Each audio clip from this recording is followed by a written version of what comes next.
Hello students, आज हम chapter 4 determinant start कर रहे हैं। मैट्रिसेस डिटर्मिनेंट मिलकर आपकी टोटल 1 यूनिट है। आपको ध्यान होगा मैंने अपनी फर्स्ट लेक्चर में बताया था आपको कि जो मैट्रिसेस की मेन एप्लीकेशन है कि हमें उसको कहाँ यूज़ करना है, तो वो उसका यूज़ मैंने आपको बताया था सिस्टम ऑफ लीनियर इक्वेशन को सॉल्व करने में। ठीक है, तो उसमें डिटर्मिनेंट का भी इम्पॉर्टेंट रोल है, वो भी उसमें यूज़ होगा। इसके बाद फिर हम matrix system of linear equation को सॉल्व करना सीखेंगे। ठीक है, अब डिटर्मिनेंट क्या चीज़ है, डिटर्मिनेंट क्या है, उसको स्टार्ट करने से पहले थोड़ा लीनियर इक्वेशन पर ही आते हैं। सपोज मेरे पास लीनियर इक्वेशन लिखी है a1x plus b1y plus c1 equal to 0, a2x plus b2y plus c2 equal to 0। ठीक है, ये दो लीनियर इक्वेशन है in two variables x and y। आपको ध्यान होगा 10th क्लास में हम इन इक्वेशंस के सॉल्यूशन को कैसे पता लगाते थे कि इसके यूनिक सॉल्यूशन है या इनफाइनाइट सॉल्यूशंस है या नो सॉल्यूशंस है। हम कैसे पता लगाते थे, अगर आपको यूनिक सॉल्यूशन का पता लगाना है तो आप क्या करते थे, a1 upon a2 not equal to b1 upon b2, ये कैलकुलेट करते थे कि a1 upon a2 should not equal to b1 upon b2। अगर ऐसा है तो उस केस में इसके कैसे सॉल्यूशन होंगे, यूनिक सॉल्यूशन। ठीक है, तब इसके क्या होंगे, यूनिक सॉल्यूशन होंगे अगर a1 upon a2 not equal to b1 upon b2 है। इसी को मैं लिख सकती हूँ, क्रॉस मल्टीप्लीकेशन कर रही हूँ, a1 b2 not equal to b1 a2, that is a1 b2 minus b1 a2 not equal to 0। ठीक है, तो इससे हम डिटर्मिन करते थे कि इस लीनियर इक्वेशंस के यूनिक सॉल्यूशन है। ठीक है, इससे हम डिटर्मिन करते थे। अब इसका डिटर्मिनेंट में क्या रोल है, डिटर्मिनेंट एक्चुअली यही है जो डिटर्मिन करके दे कि इस सिस्टम के यूनिक सॉल्यूशन है या नो सॉल्यूशन है या इनफाइनाइट सॉल्यूशन है। ठीक है, तो जो डिटर्मिन कर रहा है उसी को बोलते हैं डिटर्मिनेंट, इसका मतलब यही है डिटर्मिनेंट। अब इसको मैट्रिक्स के साथ कैसे जोड़ दिया, जो आपकी ये इक्वेशंस हैं a1x plus b1y plus c1 equal to 0, a2x plus b2y plus c2 equal to 0, इसको मैं लिख सकती हूँ a1x plus b1y equal to minus c1 आएगा, माइनस c1 को मैं नया नाम दे रही हूँ d1, a2x plus b2y minus c2 आएगा, माइनस c2 को नाम दे दिया d1 और माइनस c2 को नाम दे दिया d2। ठीक है, ये बनी इक्वेशंस। इसको हम लिख सकते हैं, मैट्रिक्स फॉर्म में लिखना चाह रही हूँ मैं इसको, a1 b1 a2 b2 x y d1 d2। तो ये मैंने यहाँ पे 3 मैट्रिसेस बना दी। इन दोनों को अगर आप मल्टीप्लाई करेंगे तो देखिए क्या आता है, a1x प्लस b1y आएगा। ठीक है, यहाँ लिख देते हैं इसको, मल्टीप्लाई कीजिए a1x plus b1y, second row को चेक करेंगे a2x plus b2y equal to d1 d2। ठीक है, तो ये क्या बन जाएगा कंपेयर करने पर, a1x plus b1y equal to d1, a2x plus b2y equal to d2। ठीक है, तो इन लीनियर इक्वेशन को हमने ऐसे मैट्रिक्स फॉर्म में कन्वर्ट कर दिया। ठीक है, अब इस सिस्टम के लीनियर इक्वेशन, इस सिस्टम के यूनिक सॉल्यूशन कब होंगे, व्हेन, जो ऊपर लिखा है वही लिख रही हूँ, a1 b2 minus a2 b1 is not equal to 0। This is called determinant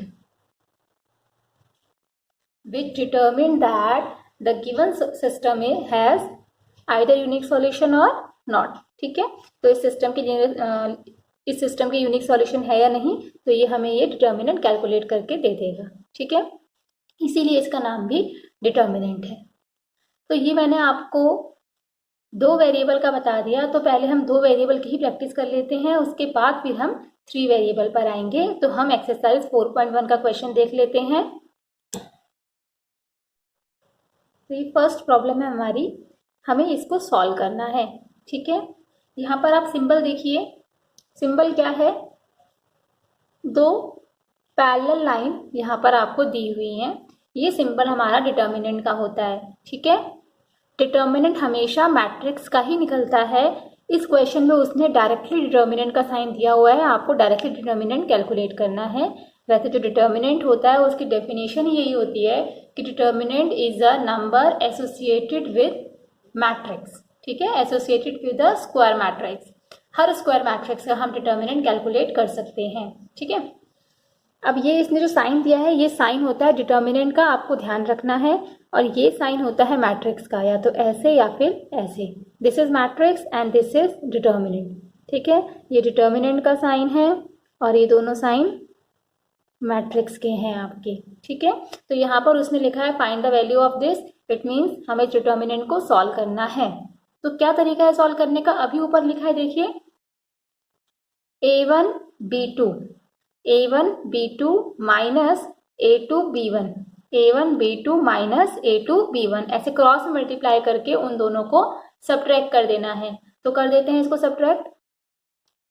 2 into -1 minus -5 into 4, ठीक है। इसको इससे मल्टीप्लाई माइनस इसको इससे मल्टीप्लाई, तो कितना आ गया -2 प्लस 20, आंसर इज 18।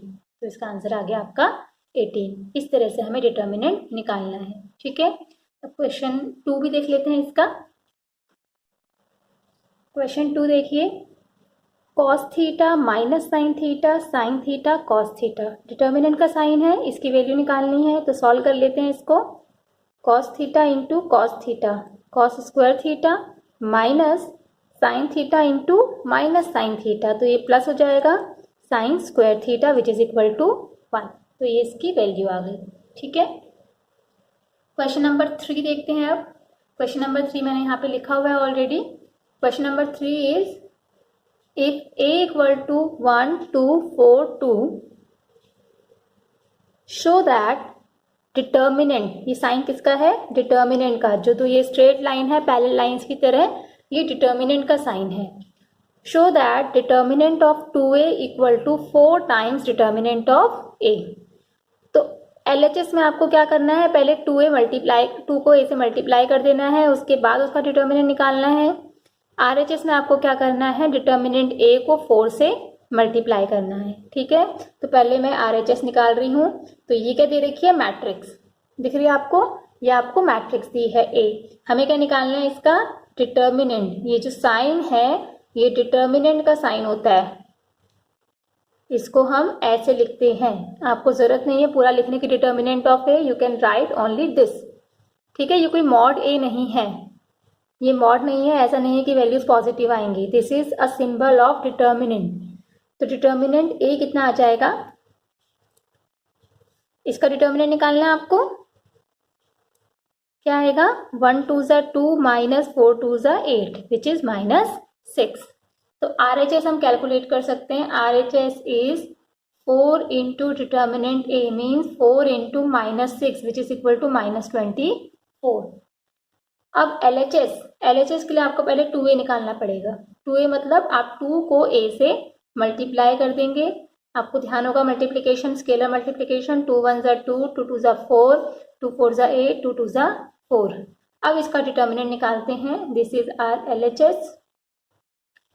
तो 2 4 8 माइनस 8 4 32, ठीक है। तो कितना आ गया, ये भी -24। LHS इक्वल टू RHS, ठीक है। तो हमने क्वेश्चन नंबर 3 भी कर दिया, क्लियर।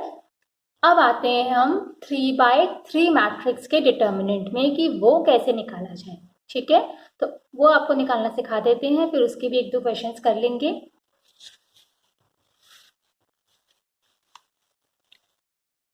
नाउ अ 3/3 मैट्रिक्स, ठीक है, कि इसका डिटर्मिनेंट कैसे निकाला जाए। तो ये मैं आपको एक एग्जाम्पल से ही करा रही हूँ, उसी एग्जाम्पल से करते हैं इसको। एग्जाम्पल से ही आपको समझ में आ जाएगा। डिटर्मिनेंट निकालने के टोटल 6 वेज हैं। 3/3 मैट्रिक्स का डिटर्मिनेंट निकालने के टोटल 6 तरीके हैं, ठीक है। तो मैं एक मैट्रिक्स लिख देती हूँ यहाँ पर, 1 2 3 2 3 4 1 6 0। ये मैंने एक मैट्रिक्स लिख दी है। अब आपको इसका डिटर्मिनेंट निकालना है। डिटर्मिनेंट कैसे निकालते हैं? एक्चुअली डिटर्मिनेंट निकालने के लिए हम यहाँ पर माइनस एन कोफैक्टर्स का यूज़ करते हैं, पर एनसीईआरटी में वो हमें 4.3 में दिया हुआ है माइनर एन कोफैक्टर्स, और 4.1 में हमें डिटर्मिनेंट निकालने के लिए बोला गया है। ठीक है, तो हम उसको नहीं सीख सकते पहले, तो हम यहाँ पर थोड़ा सा डायरेक्ट करेंगे, उसके बाद हम माइनर कोफैक्टर्स पढ़ेंगे। थोड़ा एनसीईआरटी में उल्टा दिया है, पहले माइनर कोफैक्टर्स देने चाहिए थे पर वो बाद में दिए हैं, तो लेकिन उसका यहाँ पर यूज़ हो जाएगा। वो कैसे होना है वो आपको समझ में आ जाएगा, तो मैं सिखाती हूँ आपको। यहाँ पे डिटर्मिनेंट ऑफ ए ये हमें निकालना है। ठीक है, क्या करते हैं यहाँ पे देखिए, पूरे 6 तरीके बता रही हूँ मैं आपको करने के। 6 तरीके का मतलब ये है कि आप फर्स्ट रो का यूज़ कर सकते हैं, आप सेकेंड रो का यूज़ कर सकते हैं, आप थर्ड रो का यूज़ कर सकते हैं। 3 वेज ये हो गए, या फिर आप फर्स्ट कॉलम का यूज़ कर सकते हैं, आप सेकंड कॉलम का यूज़ कर सकते हैं, आप थर्ड कॉलम का यूज़ कर सकते हैं। 3 वेज ये हो गए, तो टोटल मिलाकर आपके 6 तरीके हैं। ठीक है, तो पहले मैं आपको फर्स्ट रो का यूज़ करके सिखा रही हूँ। तो क्या करना होता है, ये हमारा कौन सा एलिमेंट है? First row first column, first row first column. तो -1 की power first row plus first column ये लिखा जाएगा। ठीक है, हमेशा -1 की पावर ही आएगा। ये हम कोफैक्टर्स में जाके सीखेंगे, पर यहाँ पर आप देख लीजिए एक बार, आपको डिटर्मिनेंट निकालना आ जाएगा। हमेशा -1 की पावर ही करना है, और क्या ऐड करना है ऊपर? First row plus first column. और इस जो भी नंबर यहाँ पे होगा, इस नंबर को हम यहाँ लिख देंगे। उसके बाद क्या करेंगे, फर्स्ट रो और फर्स्ट कॉलम को हाइड कर देंगे। फर्स्ट रो और फर्स्ट कॉलम को हम हाइड कर देंगे, तो क्या बचेगा? 3 4 6 0। इसका डिटर्मिनेंट 3 4 6 0। 2 बाई 2 का डिटर्मिनेंट हमें निकालना आता है। ठीक है, फिर plus -1 to the power, again -1 to the power, first row का हमने फर्स्ट एलिमेंट यूज कर लिया। Now I am using second element. क्या पढ़ेंगे इसको? First row second column, first row second column. ठीक है, फिर जो ये एलिमेंट होगा उसको लिखेंगे 2। अगेन इसको और इसको, जो भी उस एलिमेंट की कॉलम होगा और जो भी उस एलिमेंट की रो होगी उनको हाइड कर देना है। 2 1 4 0 बचेगा। ठीक है, इसको और इसको हाइड कर देना है, तो क्या बचा? 2 1 4 0। क्लियर?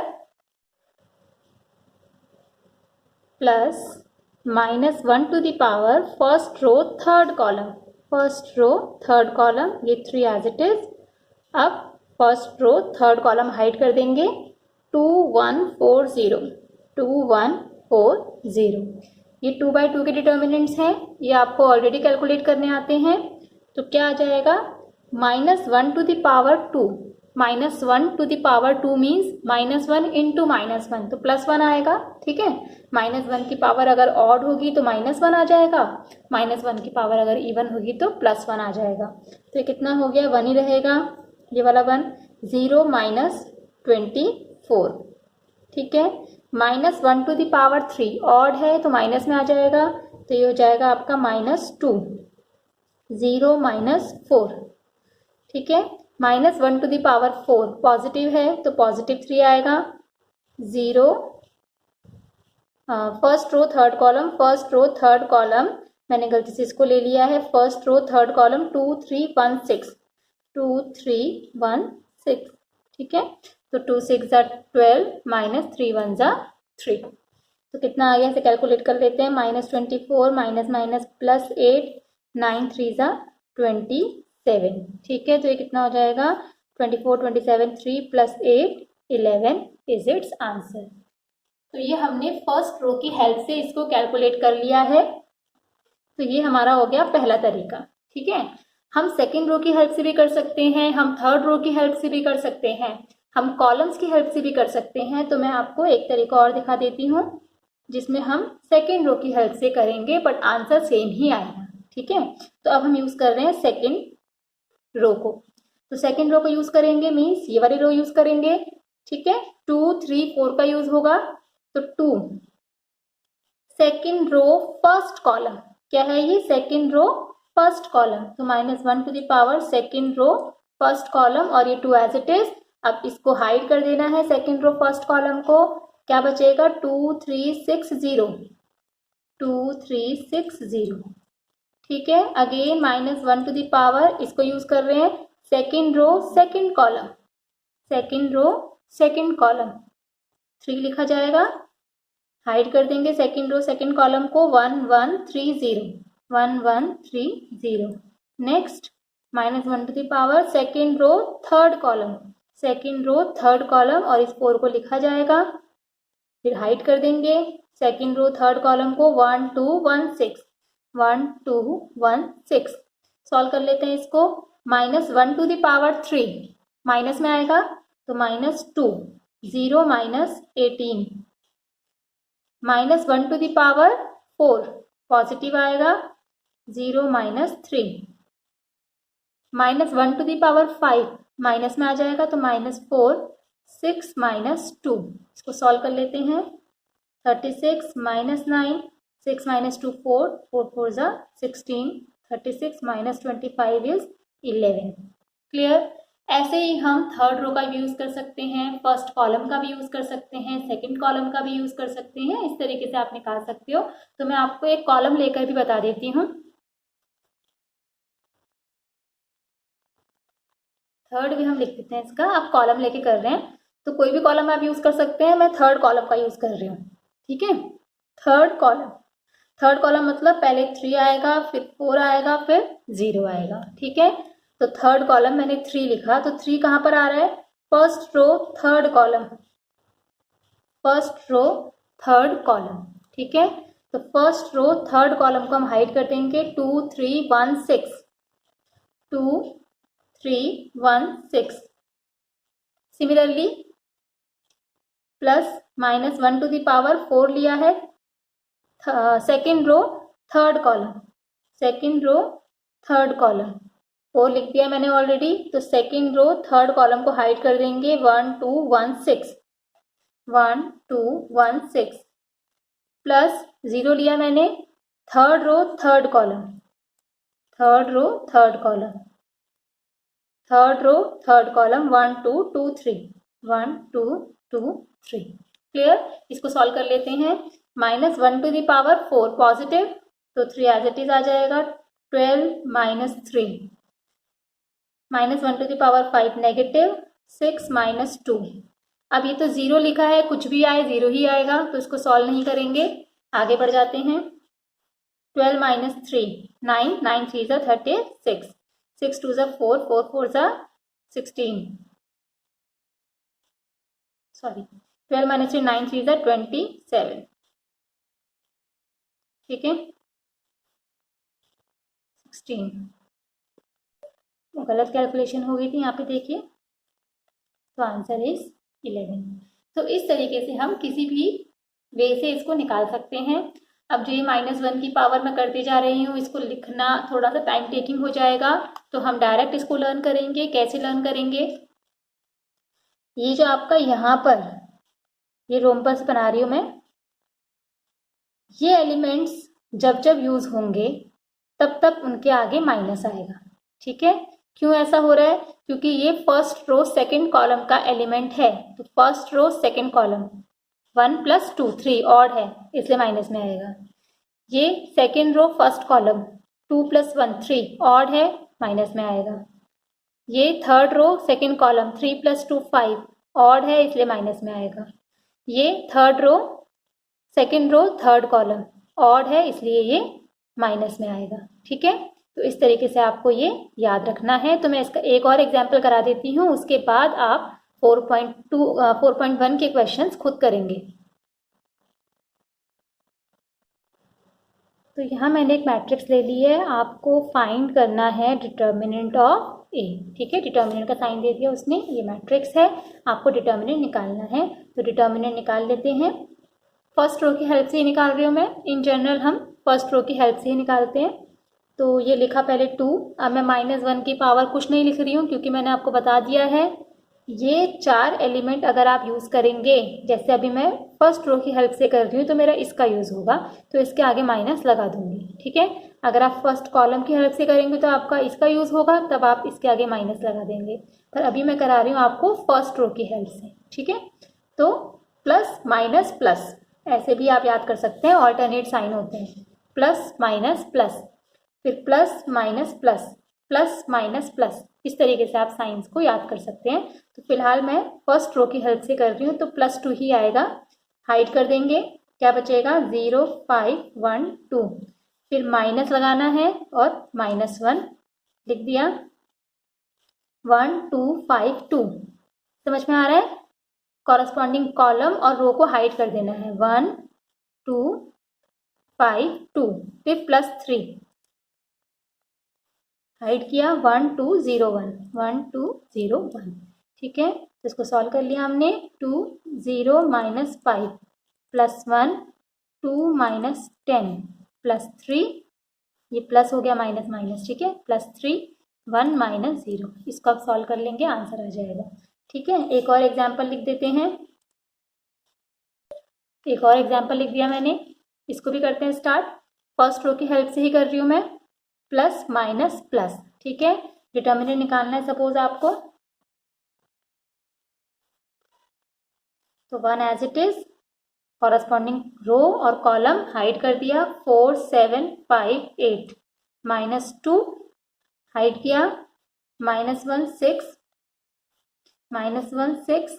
5 8, +3 लिखा, हाइड कर दिया, कॉरस्पॉन्डिंग कॉलम और रो, -1 4 6 7, ठीक है। ये आप सॉल्व कर लेंगे, आंसर आ जाएगा 1 4 8 32 -5 7 35 -2 as it is, -8 -30 +3 as it is, -7 -24। इसको आप कैलकुलेट कर लेंगे, आपका डिटर्मिनेंट निकल जाएगा। तो 4.1 में आपके सारे क्वेश्चन डिटर्मिनेंट निकालने वाले ही हैं, तो उनको आप प्रैक्टिस कर लीजिए, ठीक है। Thank you.